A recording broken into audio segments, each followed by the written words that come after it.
Que Dios les bendiga. El día de hoy vamos a continuar con lo que sería nuestro curso de literatura paulina, llegando así a la última de estas etapas que estamos viendo sobre el pensamiento teológico de Pablo en la literatura paulina.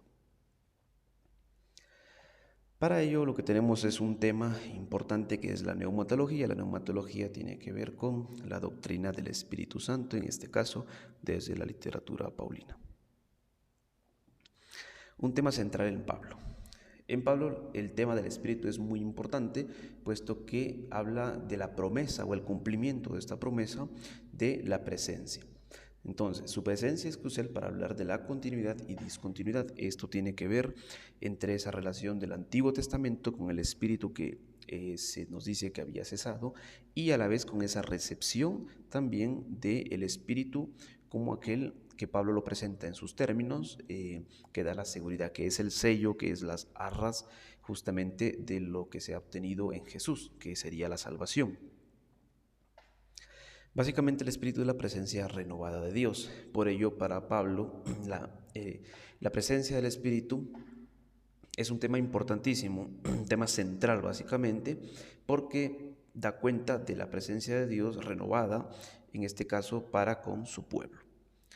Pablo entiende el Espíritu en términos personales, esto siempre en relación con el Padre y el Hijo. Pablo básicamente nos va a decir que el Espíritu es también una persona, o él lo entiende en términos de persona, no solo en su accionar, sino también en un tema importante que es la relación o el vínculo entre el Padre, el Hijo, y justamente en esa dinámica del Espíritu. Otro tema importante es la eclesiología, es decir, la concepción de Pablo de la iglesia. Pablo hace uso del término griego de eclesia, era un término popular en el antiguo mundo griego, o en este caso greco-romano, y hacía referencia a una asamblea o a una reunión. Pablo toma esa terminología y la aplica, es decir, toma nociones teológicas, este término, y pasa a ser utilizado en el Nuevo Testamento para hacer referencia al grupo de cristianos que se reunían, no necesariamente en un lugar específico, pero que buscaban siempre estar en esa reunión, en esa armonía, en esa comunidad.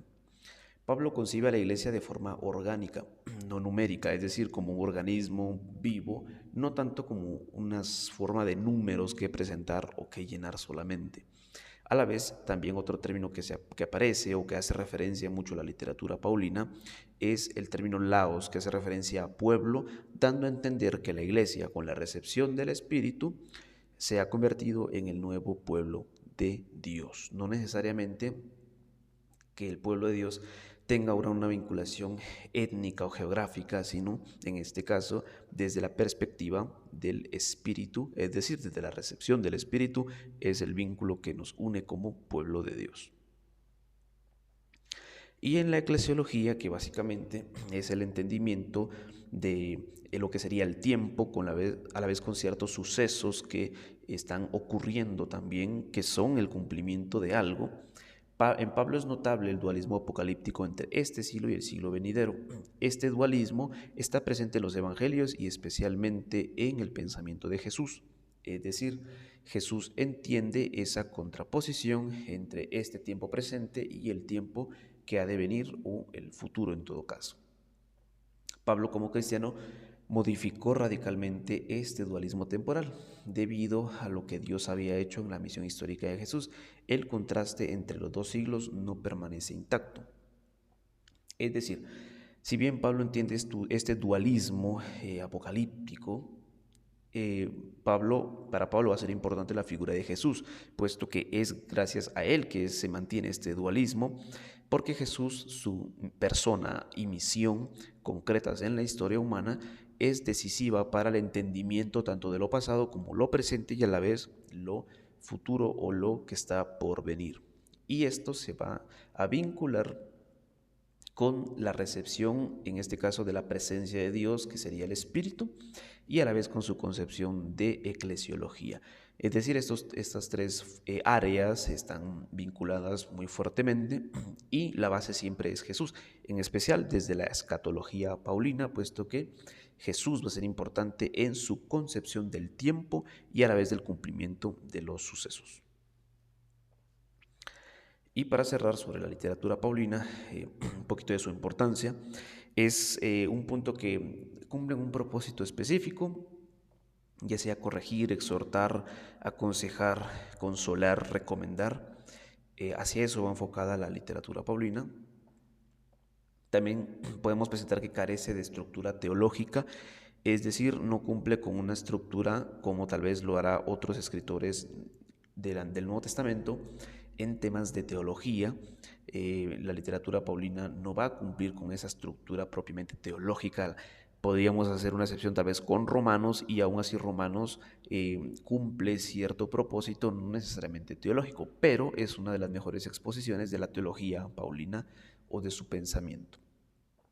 Y un tercer punto es la expresión teológica, que si bien no tiene la literatura paulina una estructura teológica, sí reflejan o sí expresan lo que sería una concepción teológica de Pablo, pues que obviamente él manejaba, que sabía y que él también creía. Es decir, de manera práctica, de manera simple, de manera cotidiana, Pablo da consejos y recomendaciones, pero estos no los da así nada más, sino que más bien reflejan que detrás de estas nociones hay una fuerte teología que Pablo cree, que Pablo maneja, que Pablo sabe exponer y que parte de ella para dar estas recomendaciones, estos consejos, estos ánimos hacia las personas que él escribe. Y por último, en el pensamiento paulino, una frase de Rudolf Bultmann: para Pablo es impensable una relación con Dios que fuese únicamente sentimiento, solo piedad, y que no fuese al mismo tiempo un saber conjunto acerca de Dios y del hombre.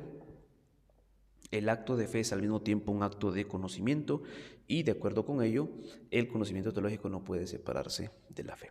Es decir, si bien Pablo se enfoca mucho en lo práctico, en lo pastoral, en aconsejar, en animar, en motivar, también esto es posible gracias a que Pablo tiene una noción teológica muy fuerte, muy sólida, un pensamiento construido, y parte de él también para poder hablar y así poder dar estas expresiones más prácticas, demostrándonos así que, como dice Bultmann, el conocimiento teológico no puede separarse de la fe, si es que es posible hablar de una separación. Esto Pablo nos deja claro que eso no es necesariamente cierto, siempre puede haber una vinculación entre el conocimiento teológico y la fe de las personas o la fe del creyente en este caso.